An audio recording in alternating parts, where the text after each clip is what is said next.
या ठिकाणी दिग्दर्शक सन्माननीय प्रवीण तरडेजी, निर्माता मंगेश देसाईजी, उमेश बन्सलजी, भावेश जानवलेकरजी, ज्यांनी अतिशय समर्थपणे दिघे साहेबांची भूमिका या ठिकाणी निभावली, ते प्रसाद ओकजी, क्षितिज दातेजी, सर्व या ठिकाणी उपस्थित मान्य नेता घडवला आणि हजारो अनुयायी घडवले।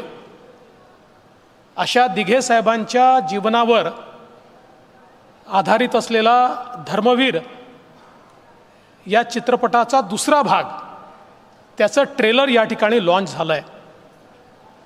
आणि त्यानंतर ज्या प्रकारे तुम्ही तो सगळा काळ जिवंत केला, मला असं वाटतं की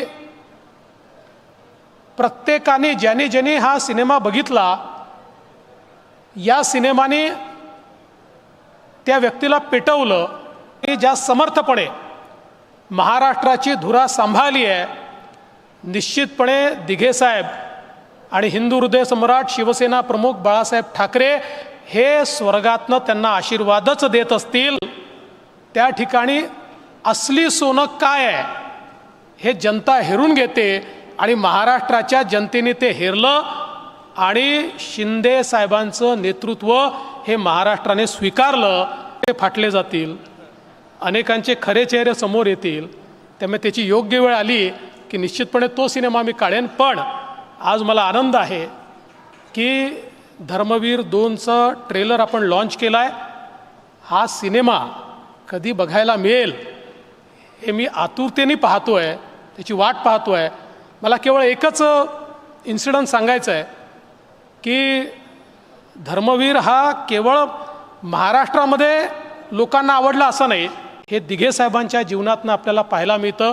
आणि म्हणून मी खरोखर हे दिघे साहेबांच्या जीवनातनं आपल्याला पाहायला मिळतं आणि म्हणून मी खरोखर या निमित्ताने प्रवीण तरडेजी आपलं आणि देसाईजी आपलं मनापासून अभिनंदन करतो।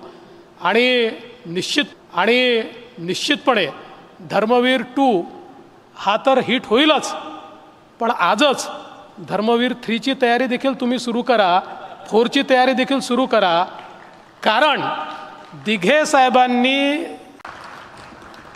फडणवीस साहेब धन्यवाद। जसं त्यांनी आता सांगितलं, पूर्वनियोजित